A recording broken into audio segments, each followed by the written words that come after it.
knew the captain's childhood friend had contraband in his suitcase, but I still let him get through security and board the plane.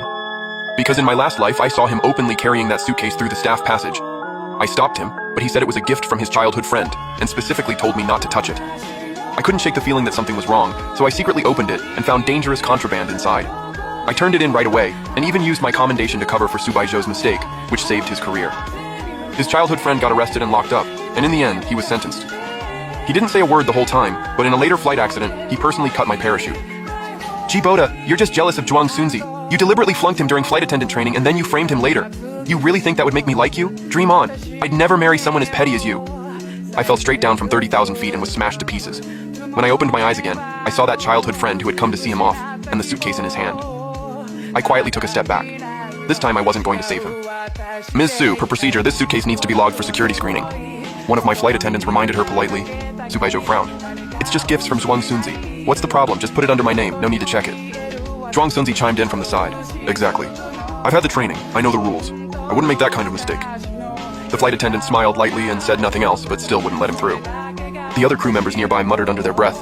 Give me a break. He failed training 3 times. In the end, Brother Boda pulled strings to get him a makeup exam, and he still failed.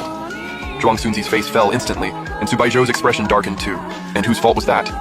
Boda was deliberately making things hard for him. I should have filed an appeal a long time ago. Zhuang Sunzi is that capable. There's no way he should have failed the training. As he said that, he whipped his head toward me, his voice full of gritted teeth rage. Look at your people.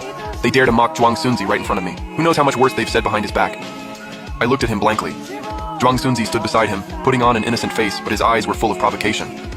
Baijo, who's really in charge here? You, the captain, or the purser? Brother Boda's got such a strong presence, it's like what you say doesn't even matter. Subaijo got even angrier and kicked the boarding stairs. So you're not letting me on the plane? Fine, then I'm not flying this flight today. I lowered my eyes, but flashes from my previous life ran through my head. Back then, I was afraid he'd blow up and delay the flight, so I pushed down my objections. After boarding, I secretly checked the suitcase, and when I found the contraband, I was afraid his future would be ruined, so I used my commendation to offset the punishment and save his captain's certification. But in the end, what I got in return was him cutting my parachute with his own hands while I plummeted from the sky. What a joke. I lowered my eyes and softened my tone. Captain Subaijo knows what's at stake. Since he said to put it under his name, then we won't inspect it. Let him board. The second I gave in, Zhuang Sunzi's eyes lit up and he immediately started acting spoiled. Then I want to fly with Baijo too. It's been forever since I was on a flight. Subaijo nodded like it was the most natural thing in the world. Zhuang Sunzi hasn't flown in almost a year. Just let him experience the trip this time. That's against the rules. I finally looked up, my voice calm. Subaijo's face darkened instantly. He stared at me, his eyes full of undisguised anger and warning.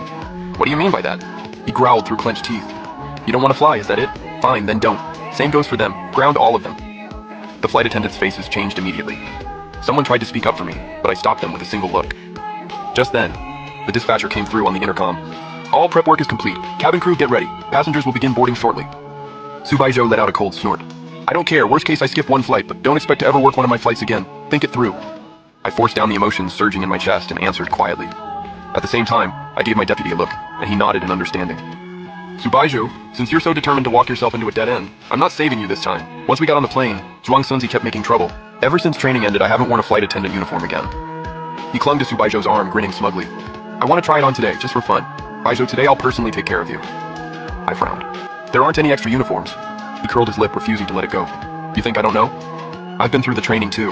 I know there are backup uniforms. My tone turned cold. Backup uniforms are for actual crew members, not for you to play dress up in. Subaijo frowned and softened his tone. Zhuang Sunzi isn't a stranger. Letting him wear it once is no big deal. I finally couldn't hold back my anger anymore. If he really wants to wear it, fine. But if he puts on the uniform, then he works. He can handle the meal cart. Zhuang Sunzi immediately looked disdainful. No way, I'm not doing that kind of servant work. If it needs to be done, you do it. I'm not a waiter. The flight attendants' faces all changed. Someone was so angry they almost blurted something out, but I quickly raised a hand and stopped them. I stood there with a fire burning in my chest, but my face stayed calm. Inside, I sneered. Go ahead, keep it up. We'll see who's smiling after we land. Subaijo used his authority as captain to move Zhuang Sunzi into first class. What's the point of being a flight attendant? Being a first-class passenger is way better. Just sit here and enjoy it. Not long after, one of the attendants went over there, then came back a little later looking upset. Brother Boda, he's asking for you by name. My heart sank. I already knew who it had to be. Sure enough, it was Zhuang Sunzi. Wrapped in a blanket, he was squatting on the seat, wearing the smug grin of someone getting exactly what he wanted. His tone was arrogant and disgusting. Well, I'm the passenger now, and you're the one serving me, so obviously you should take good care of me.